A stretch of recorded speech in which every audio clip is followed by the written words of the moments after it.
Investor Intelligence provides general information only. You should consider seeking independent advice to see how this information relates to your unique circumstances. Please refer to the terms and conditions available at investorintelligence.com.au for more.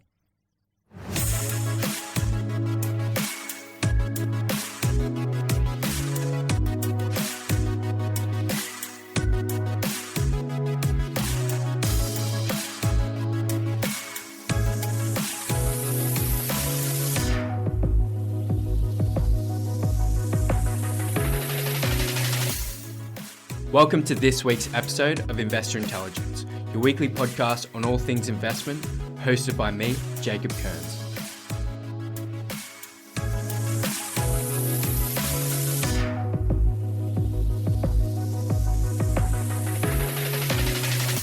Okay, so today I've got a sequel episode to Luke and Laura. So a bit of an update on how everything's been going with working with the property mentors, growing a portfolio and your own businesses as well. So last time you guys were here, Laura, you were working full time and the plan was to go and start your own business. Luke, you were busy chugging away at your business, growing that. What's new? How's everything been and what are you currently doing? Yeah, so last time we were here with Phoebe, I was still working full time as an architect, but the plan was always to start my own business. However, when we started our property journey, I had to be working full time to obviously settle on the properties and service the loans. So we were just waiting on our second property to settle, which is in Cannonvale, up in Early Beach. So now that that's settled, I've now quit my job, started my own business, and starting to build that. So I've been doing that for about 4 weeks now. So it's in its infancy, it's very fresh. Very, very fresh and getting used to it. But it's exciting, something new. So that's kind of the focus at the moment while we can build up our businesses until we can kind of go again and get into the some next more one. Properties. Yeah. What about you, Luke? So still chugging along on the electrical company. We've hired a few more people as well to kind of take up the load, but that's gone really well. And then as well as that, I started like a side business selling tradie, accessories and organisers and stuff. And then it's just kind of, you sell to your mates and then your mates' mates, and then we end up creating like a Shopify website. And now, we've put that into a trust in a company. Now Laura's half a director as well, so we're both doing it, and that's just gone bonkers more than we could imagine or want it to be. And I think we want it to be. It was just unexpected. An unexpected kind of divert. Plus a surprise. So selling products online, and then we've been getting orders from New Zealand, Canada, America, which has been awesome. UK. Which is taking up a lot of our focus now that the two settles have been settled, and now that we can focus on ourselves and our business and build that up while we need to reload again to get more properties in 2 years, because Laura's just started. The bank's not going to lend us money for probably another 24 months.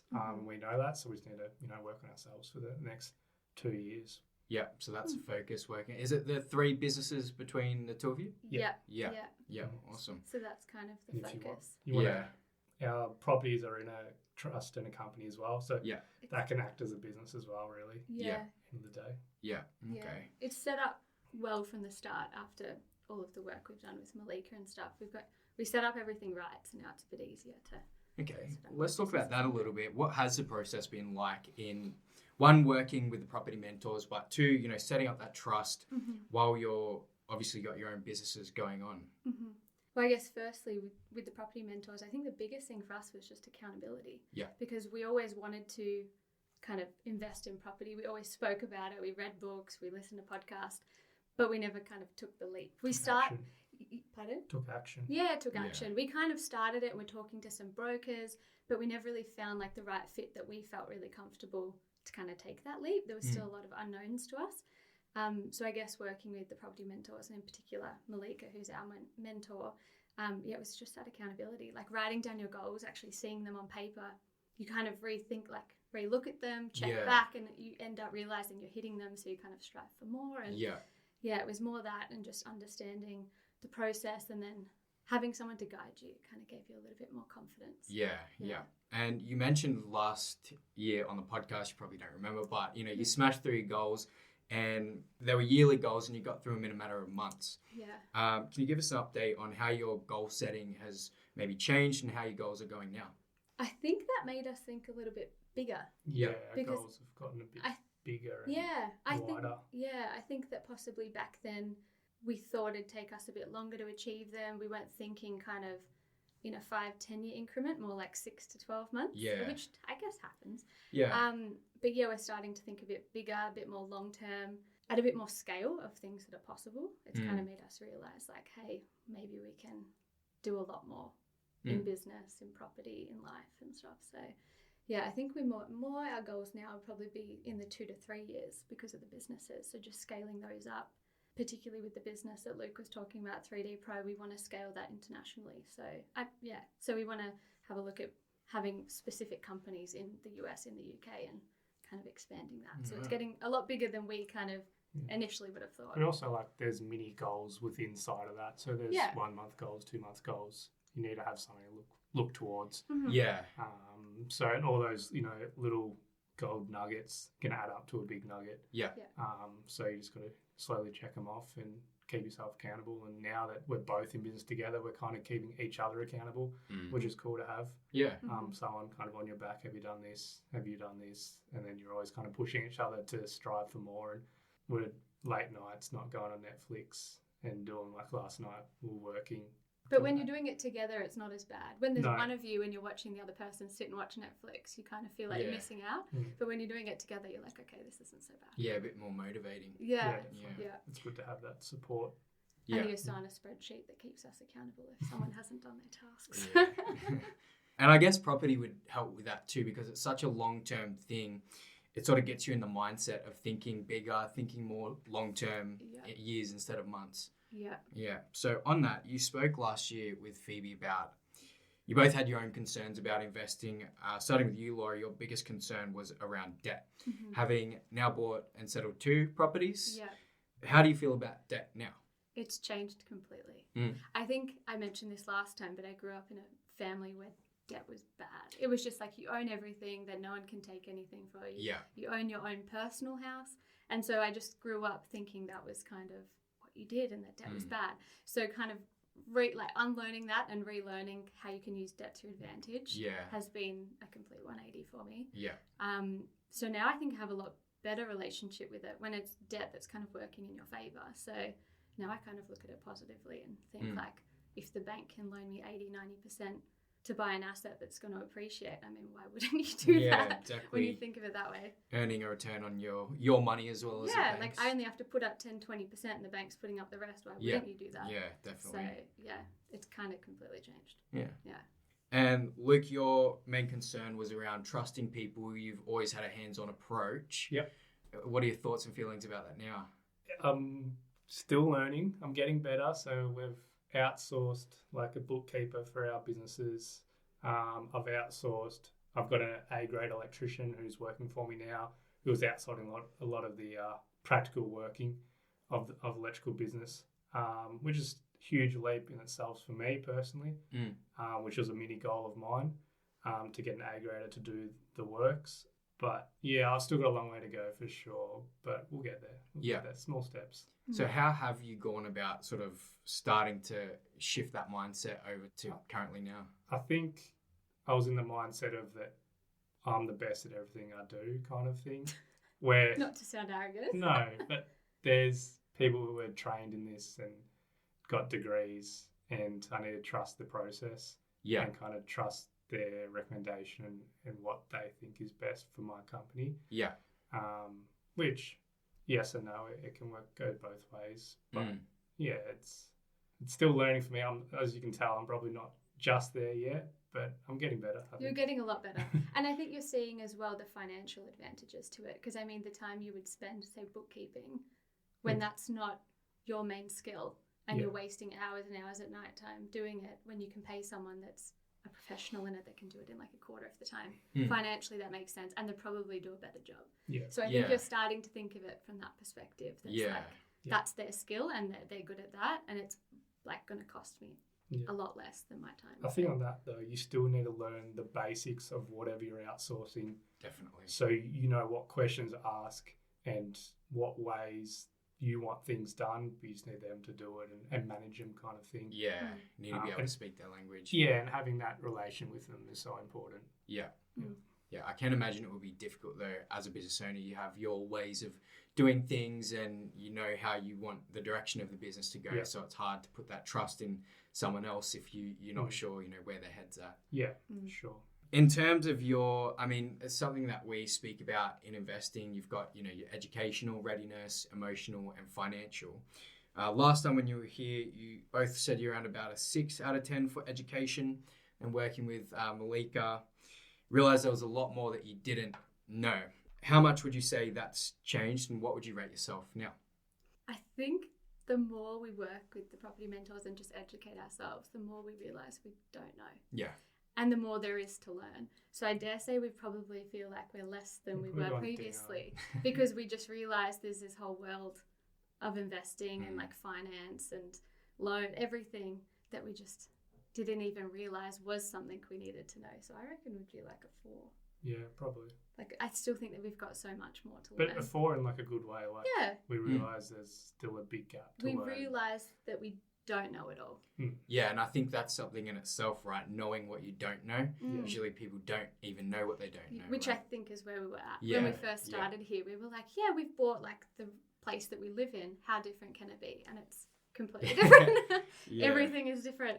Even with our our property that settled a month or 2 ago, like we didn't even consider that when you settle, you have to go and get curtains and a dishwasher. Like that's just something that didn't cross our mind because when you move into a house that you live in, it's already in there. So like things as small as that. Yeah, and that's the way we learn. We learn on practical kind of and doing things. Yeah. So we had to buy this property and learn that, hey, we've got to spend an extra couple of grand, which we didn't have for the dishwasher and curtains and stuff. But to learn again, we'll know for the next one now. Yeah. That we've got to allow for that in our budget. Yeah. Okay. And I know you guys love to learn. What would you say has been the best way for you guys to learn these concepts? I think like Luke said, we learn best by doing stuff. Yeah. Rather than just kind of Just reading and listening. Like that's fine at the beginning, but I think doing it and then making mistakes and then being like, oh, I won't do that again is probably the way that we learn the best. Yeah, visually. Yeah, we're kind quite of our jobs, visual and like hands-on. practical learners. But yeah, I think like with the first property in Deanside, which we bought quite quickly after starting with Malika last year, we learned heaps on that about how it all works, the kind of loan structures, what happens at settlement, even just how to work with property managers. And like that's something we've never done before and how all that works. So, And if you've never done it, you're not going to know these things. So So doing that was helpful. And then with Cannonvale doing one interstate was learning something again. Yeah. So And was there any sort of adjustment? Obviously, you guys are from Melbourne, Cannonvale in Queensland. Was there an adjustment to your mindset in buying a property so far away? I don't think it was by the time we got offered it. Yeah. Perhaps if that was the first property we started discussing here, Yeah. we might have been a bit more skeptical because we're like, but we can't see it, we can't touch it. Yeah. But we didn't even go to the first property that was in Melbourne anyway. Okay. That was kind of one of our things as well, particularly because we work in construction. We need to look at it more from a business perspective because we can get a bit nitpicky with design when it's nothing to do with that. Yeah. The numbers, So- as long as the spreadsheets work and your Yeah. numbers work Yeah. and it fits into your portfolio, then it's going to be a good fit. Yeah. And same thing where I'm trusting TPM to look for those things for us and I'm putting our hard-earned money into their hands really, which is another learning curve. Yeah. But I think just looking at it from more of a business perspective and why that's a good location to invest helped.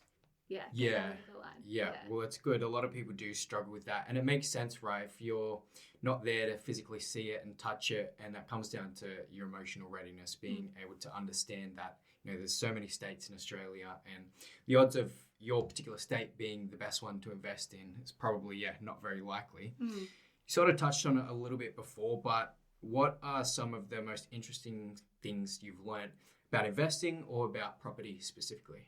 I think for me personally, is having the right team around you. So Yeah. putting that trust, having the right accountant, the bookkeeper, the mentor, and then having a good A team and bring them all together. And then also it helps having a partner for me who's on the same kind of level and page and want to grow and have a good life. has been huge for me personally. Mine would be similar, kind of building up your property portfolio like it's a business. Yeah. So similar to what Luke was saying, you've kind of got all of these people working towards this one goal, and they do have your best interests at heart. Sometimes I forget that. And they're all skilled in these particular things that they're doing. Like, I don't know how to do accounting. I don't know how to do loans. Like, that's their specialty. So I think building up a really great team and looking at your property portfolio as its own little business entity, I think that's probably what I've learned, because I didn't really think about that before. Yeah. And I guess that would be pretty helpful for you too, Luke, being able to build your team around you. Obviously in property, you're not going to know everything about the loans and an accountant. So you're sort of forced to give that trust off to someone else. So 100%. I think that would be good for you. Yeah. In terms of, I know you guys are super busy with your 3 businesses now, you're investing. What sort of sacrifices have you guys made in terms of building a portfolio as well as building a business and everything else that goes with that? That's actually a really good question, because I feel like you do sacrifice quite a lot. Have on toast, brunching. Yeah, and just like having to perhaps not do all the social events and not go on all the holidays you want to go on, and not splurge on. I mean, as a woman, we all like to splurge on skincare and makeup and clothes, but maybe saying for the next 6 months you won't buy anything because you have like a bigger goal in mind. So definitely sacrificing smaller things for the long-term goal, which is kind of what I was saying earlier, is when you think a bit more long-term and a bit bigger, you're more than willing to sacrifice those things. And you're like, I don't really need to get takeaway every week, or I don't really need to go away every few months. Yeah. Not that we did, but... Yeah, those small things definitely add up. I can remember even when I was like 18 and 21 and you'd have a birthday every weekend, I'd go to 1 in 4 probably, because it's the same people and be the same conversations and taxis and Ubers and alcohol. I just wasn't interested. Like, I'd just rather save it, and that's why we bought our house at 22. Yeah, because I took those sacrifices at a young age, and now they're paying off, and now we're starting to see the results and the pros of what we've worked so hard towards. Yeah. And I still think there's like, for our next 5-10 year plan, where we want to have some financial freedom and a bit of a passive income stream, I think we still have to make some sacrifices, but you do it for the long-term goal. Yeah, and once you start to see those results, you can start to really figure out what you want your life to be like, and you have more freedom to choose, right? Yeah, once you see like a small win, you're like, okay, this is why I'm doing it. So it makes it easier to kind of keep going. Yeah. It's a bit like when you go to the gym and you start to be like, oh, I can see a few results. You're like, I'll just keep doing this. Yeah. But at the beginning, it takes a little bit of time to build it up. Yeah, and I guess it's something that is hard for a lot of people, is making those sacrifices. Do you have any advice for someone who's thinking about investing?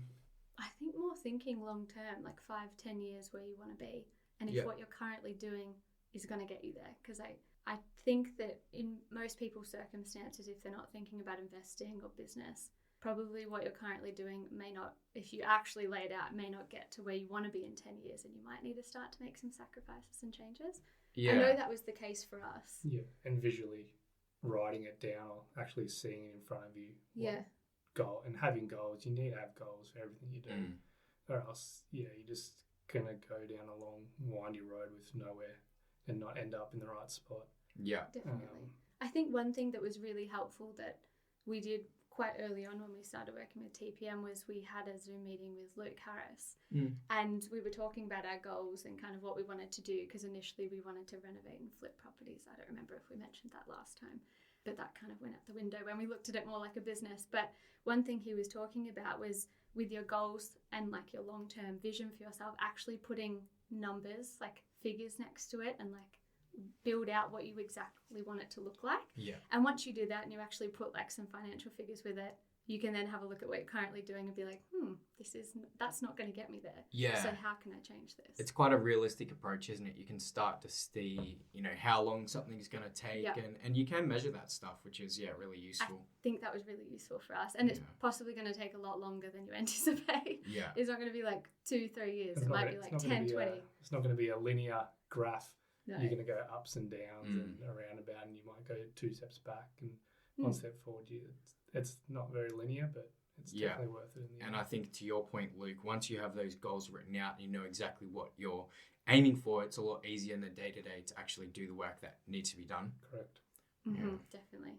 So what is your plan for the next sort of 12, 24 months? You mentioned you can't really get a loan for another 2 years, was it? Due to running a business? Yeah. So what's the plan? Yeah, particularly because I've started my own business. The banks, I'm not sure why they do this to people that own their own business, but they make it tricky. Yeah. You have to have 2 years worth of tax returns in order to be looked at for a loan. So yeah, from that perspective, we're kind of just focusing in on the business and building it up with the goal in mind to invest in property. So we're really looking at how to like maximize like long-term cash flow and revenue into the businesses so that we can service loans in the future. Yeah. So yeah, it would be mainly knuckling down on our businesses, on ourselves. Yeah. We go to Vietnam next week for Awesome. business for 3D Pro. Yeah. So meet with some suppliers and stuff. So that's been one of our goals, is to work on a laptop anywhere in the world. And then get into this international market. So that's going to be a big focus for us for the next 6 months, I think. Yeah. Possibly we might even sell our personal home. There's a lot of money tied up in our personal home that doesn't need to be there, which we could reinvest into our business and, get us ready for that 20-month period when that's up. So that's another thing we can look at with TPM as well, if that's the numbers stack up, if we could sell it or we could see if we can rent it out versus what the mortgage is at the moment. So that's something we could look at. A good point, because we have this kind of respite period. It's given us the opportunity to, like with Malika and with Chelsea, the broker, to kind of sit down and evaluate how can we be in the best position in 24 months to invest. Yeah. So like Luke said, like our personal home has a lot of money tied up in it where we're not that attached to it. Like we'd be more than happy to rent vest or look at other options. Yeah. But also like HEX debt. Like I have a HEX debt sitting there. They always tell you it's a debt that doesn't matter until you try and purchase property. So even paying that down and just putting us pay that HEX off before the 24 months was up. Yeah, so just making sure we're in the best possible position in 24 months to hopefully buy. We're hoping 2 properties by then.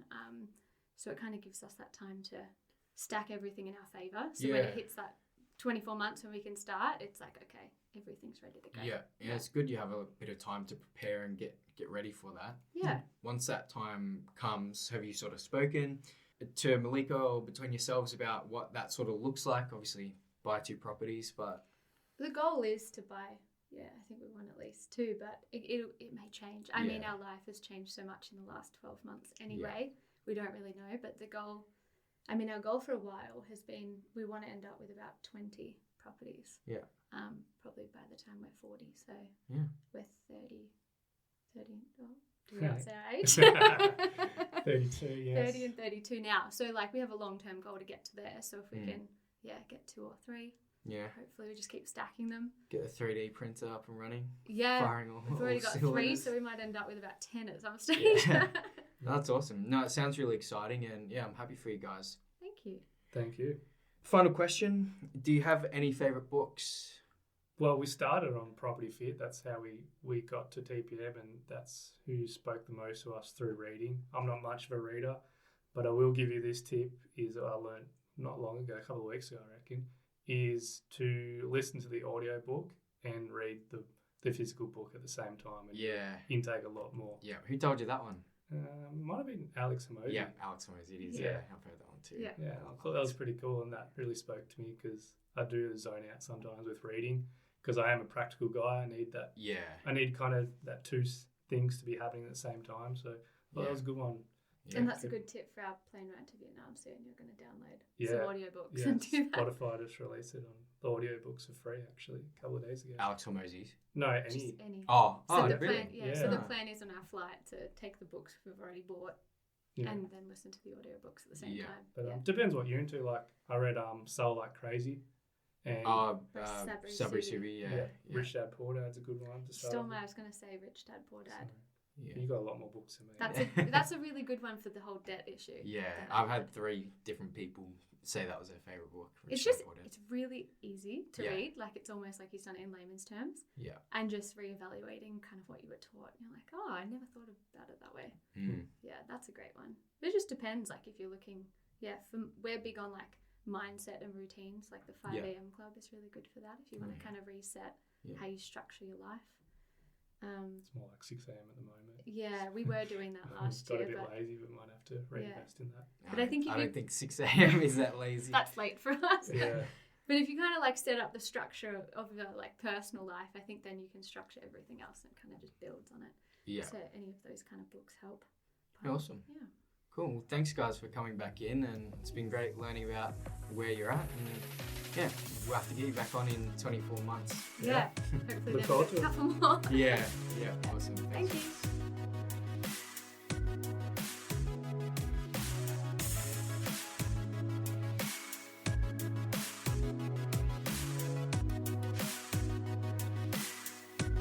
If you found this episode or any of our episodes helpful, please make sure to share and leave a rating to help us reach more people on their investing journeys. And of course, subscribe to be notified when new episodes drop.